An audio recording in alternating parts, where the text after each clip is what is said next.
नमस्कार दोस्तों, welcome back to our channel. Friends, मैं आप सबका अपने चैनल स्टॉक्स फॉर लाइफ पे बहुत स्वागत करता हूं। Welcome to STFL family. DFL numbers बात की जाए, जोमेटो का IPO एकदम सुपर हिट रहा और दोस्तों गजब का बम्पर लिस्टिंग हमें देखने को मिला। जी हां दोस्तों, मार्केट के किसी भी एक्सपर्ट का इतना अनुमान नहीं था कि इतना ज़बरदस्त हमें इसके अंदर लिस्टिंग देखने को मिलेगी और जोमेटो दोस्तों एक यूनिकॉर्न में शामिल होता हुआ देखने को मिला।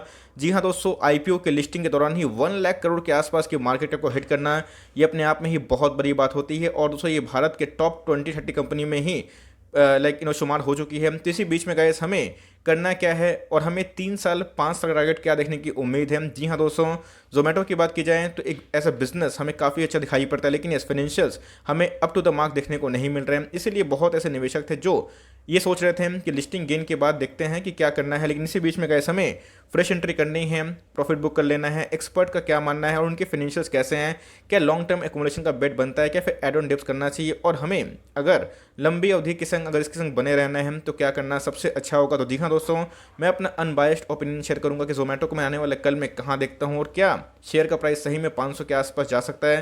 अगर आप इसको 5 साल होल्ड करते हैं तो सब कुछ आपको वीडियो में बताने की कोशिश करूंगा। चैनल फर्स्ट टाइम होंगे सब्सक्राइब कर सकते हैं इस तरह क्वालिटी कंटेंट को सबसे पहले एक्सेस करने के लिए। Now without delaying any for time, let's begin. अच्छा, आप देख सकते हैं कि आज का जो क्लोजिंग प्राइस है हमें 125 के आसपास देखने को मिल रहा है। I am pretty much sure शायद ही ऐसे कोई लोग होंगे जो जोमेटो के बारे में नहीं जाने होंगे, नहीं सुने होंगे। जी हाँ दोस्तों, जोमेटो की बात की जाए तो यूथ में काफ़ी फेमस है और जिस हिसाब से ये अपने बिजनेस को एक्सपैंड कर रही है तो काफ़ी हद तक दोस्तों ये प्रॉमिसिंग देखने को मिल रहा है। लेकिन इसी बीच में जो इनका इशू प्राइस था 76 के आसपास, उसके अगर आप देखें तो बहुत लोगों को ये प्राइस भी ओवर वैल्यूड लग रहा था। लेकिन दोस्तों अभी की बात की जाए तो स्टॉक मार्केट आपके सोचने के विपरीत चलता है। तो इसी बीच में अगर आप देखें तो भाई हमें जो क्लोजिंग देखने को मिल रही है ये बहुत तेज हुई है। और सेम दोस्तों हमने पैटर्न कहाँ देखा था, बर्गर किंग में, जहाँ पे मार्केट के एनालिस्ट का अनुमान था कि लिस्टिंग गिन के लेना सही होगा, लेकिन उसके बाद ऑल टाइम हाई हिट करने के बाद एक जोरदार करेक्शन हुई थी। तो क्या सेम वही पैटर्न होगा या फिर इधर पे एक तगड़ा रिवर्सल फिर से आ सकता है या फिर ये 170 180 के पास जाने की कोशिश कर सकता है। इस लिस्टिंग के साथ ही अगर आप देखें तो 1 लाख करोड़ की मार्केट कैप को छूना ये अपने आप में ही बहुत बड़ी बात होती है। और दोस्तों जो इनके CEO है उन्होंने कभी सपने भी नहीं सोचा होगा कि भाई लिस्टिंग गेन में ही दोस्तों इनको इतना ज़्यादा अच्छा रिस्पांस मिलेगा। तो इसी बीच में अगर आप देखें तो जोमेटो दोस्तों अमंग द टॉप 20 टॉप 30 जो कंपनीज है जिनके मार्केट के बहुत ही ऊंचे हैं उसके अंदर शुमार होते हुए देखने को मिल चुकी है। अगर आप देखें तो भाई टॉप 20-30 कंपनी की बात की जाए उसमें रिलायंस की बात आती है, TCS की बात की आती है दोस्तों, HDFC बैंक की बात आती है, इन्फोसिस की बात आती है। अब देख सकते हैं कि इसी बीच में बहुत ऐसे कंपनी हैं जो सारे पैसे बनाए हैं, चाहे वो आप बात कीजिए टाटन कंपनी की, ONGC की। तो भाई ये अगर आप देखें तो लिस्टिंग के बाद दोस्तों एक बहुत ही वेल जो ग्रुप है, एक जो क्लब मैं बोलना चाहता हूँ दोस्तों, जो 1 लाख करोड़ की मार्केट की कुछ होती है उसमें शुमार होते हुए देखने को मिल रही है। और ये अपने आप में कंपनी के लिए बहुत ही अच्छी बात है। लेकिन याद रखिएगा, शेयर होल्डर्स दोस्तों इमोशन में नहीं बहते हैं, उनको देखना बनता है कि कंपनी के फाइनेंशियल्स कैसे हैं। बिकॉज अगर आप जोमेटो का ऐप यूज़ भी करते हैं, उनके खाने भी खाते हैं, लेकिन ये देखना बनता है कि बिजनेस का पार्ट बनने में, उसका शेयर होल्डर बनने में ज़मीन आसमान का फ़र्क होता है। तो जी हाँ, कभी कभी क्या होता है आपका प्राइस आपके अकॉर्डिंग नहीं चलता है, उसके विपरीत चलता है और स्टॉक मार्केट का इसी का नाम है। इसी बीच में हमें देखना बनता है कि इनके फाइनेंशियल्स कैसे हैं और साथ ही साथ दोस्तों अगर आप लिए हुए हैं तो हमें करना क्या चाहिए। तो गाइस अब बात कर लेते हैं प्रॉफिट बुकिंग को लेके कि प्रॉफिट बुकिंग को लेके एक्सपर्ट्स का क्या मानना है, क्या इधर प्रॉफिट बुकिंग की जा सकती है या फिर नहीं। बिकॉज ये बहुत ही बड़ा एक क्वेश्चन है, अगर आपको मिला होगा तो जी हाँ दोस्तों, अगर आप एक्सपर्ट की माने तो जी हाँ, एक्सपर्ट को ऐसा लगता है, गाइस मुझे क्या लगता है मैं वीडियो के एंड में बताऊंगा, लेकिन अगर देखें तो एक्सपर्ट को जो लगता है that one who got the allotment can look at booking profit and the one who were not that fortunate can buy the stock on dips for a long term perspectives। तो ऐसा experts की मानी जाए तो वो दोस्तों कोई partial profit booking करने की राय नहीं दे रही हैं, वो दे रहे हैं कि आप चाहें तो फुल प्रॉफिट बुक कर सकते हैं। ऐसा क्यों? तो वैल्यूएशन। जी हाँ दोस्तों, जिस लिस्टिंग गेन पे ये हमें आज ट्रेड होता हुआ देखने को मिला है और जो इनकी फाइनेंशियल्स है वो काफ़ी हद तक इसको ओवर वैल्यूड बनाते हैं। आपको पता है इसके बुल मार्केट में ऐसे बहुत सारी कंपनीज हैं जो लॉस पोस्ट करते हैं लेकिन फिर भी वो अपने ऑल टाइम हाई पे ट्रेड करते हैं। इसीलिए इमोशंस में काम इधर पे नहीं करना है। तो एक्सपर्ट्स की मानी जाए तो उनकी सलाह यही है कि लॉन्ग टर्म निवेश एड ऑन डिप्स हो सकती है और थोड़े थोड़े मात्रा में, लेकिन अगर आपको मिला है, अगर फॉर्चुनेट इवेंट है तो आपको प्रॉफिट पूरा बुक कर लेना चाहिए। सबका ऐसा मानना इसलिए है, अगर आप देखें तो कंपनी की बात की जाए दोस्तों, याद रखिएगा कंपनी चाहे जितनी बड़ी ब्रांड की हो, इसके पहले दोस्तों बहुत ऐसे कंपनीज थी जो बड़े बड़े ब्रांड बड़े बड़े नाम से हमें जानी जाती थी, चाहे वो PC ज्वेलर्स की बात की जाए या फिर कोई भी कंपनी, चाहे वो आरकॉम की बात की जाए पहले दोस्तों वो बहुत, या फिर येस बैंक की बात की जाए तो वो बहुत ही ह्यूज भाव पे ट्रेड होता हुआ दिखाई पड़ रही थी, लेकिन जैसे बताया कि उनके जो लॉसेस है वो बढ़ते गए और उसके बाद कंपनी सर्वाइव नहीं कर पाई और उसके बाद वो शेयर टूट गया। तो जी हाँ दोस्तों, उसमें एक कॉर्पोरेट गवर्नेंस का इशू है। तो एज सच अभी तक ऐसा कोई इशू इसमें नहीं है, ये दोस्तों उनसे थोड़ा अलग दिखाई पड़ रहा है। लेकिन अगर आप देखें तो अगर इनके जो एसेट्स हैं सब रुपीज़ इन मिलियंस है, 34,000 से 87,000 हो चुके हैं 19 मार्च, मतलब 19 की बात की जाए 31 मार्च से लेके 2021 की बात की जाए तो इसमें उनके जो असेट्स है वो काफ़ी बढ़ते हुए दिखाई पड़ रहे हैं।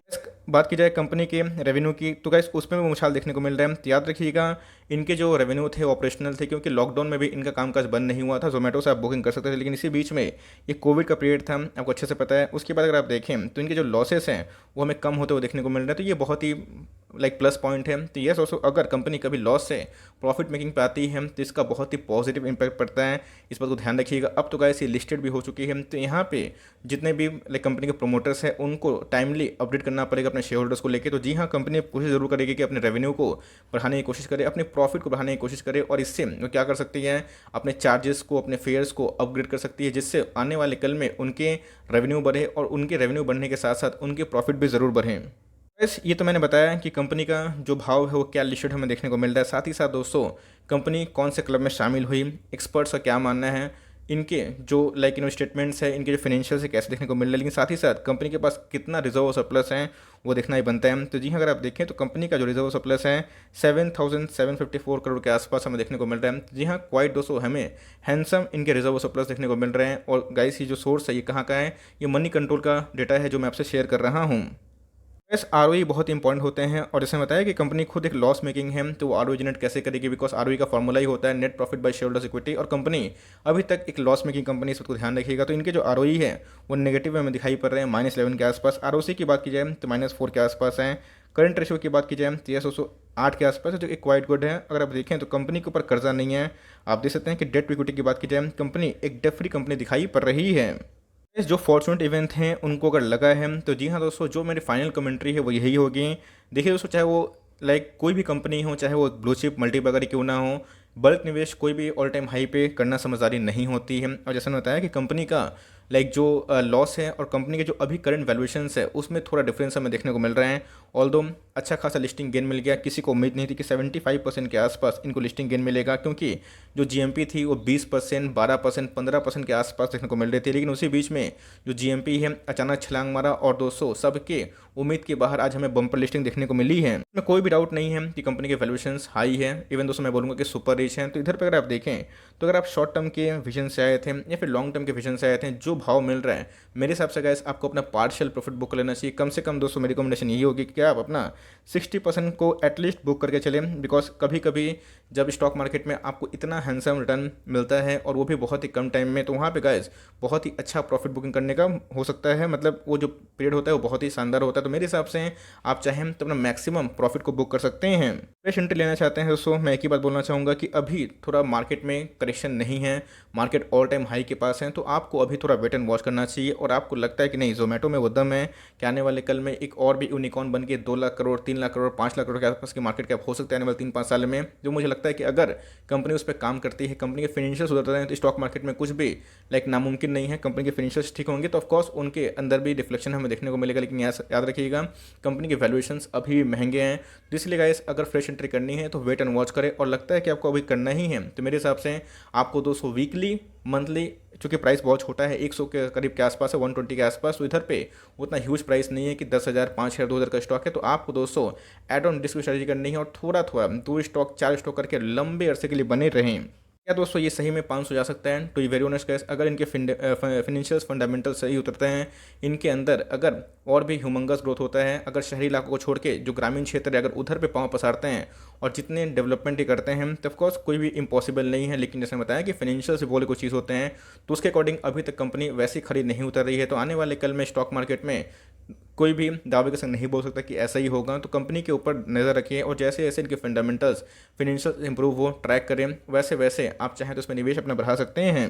दोस्तों आप अगर प्रॉफिट में हैं तो मेरे हिसाब से आप थोड़ा सा ज़्यादा प्रॉफिट बुक कर लें, और कभी भी गिरता है तो सो सकते हैं। तो मुझे लगता है कि अगर गिरता है तो 100 के नीचे ही मुझे लगता है कि फ्रेश एंट्री हो सकती है, वो भी दोस्तों बहुत ही सिस्टमेटिक वे से 2 स्टॉक 4 स्टॉक करके और लॉन्ग टर्म एक्मुलेशन करिएगा तो ही सही होगा। तो अभी अगर आप एंट्री नहीं की हैं तो अभी के टाइम अवॉइड करें। ऑलरेडी बहुत बुल भाग चुका है, बहुत बुल रन आ चुका है इस स्टॉक में और लिए हुए हम तो अपना प्रॉफिट को बुक कर सकते हैं। तो आपको क्या लगता है कमेंट बॉक्स में जरूर बताइएगा। So for timing that's the end of the video.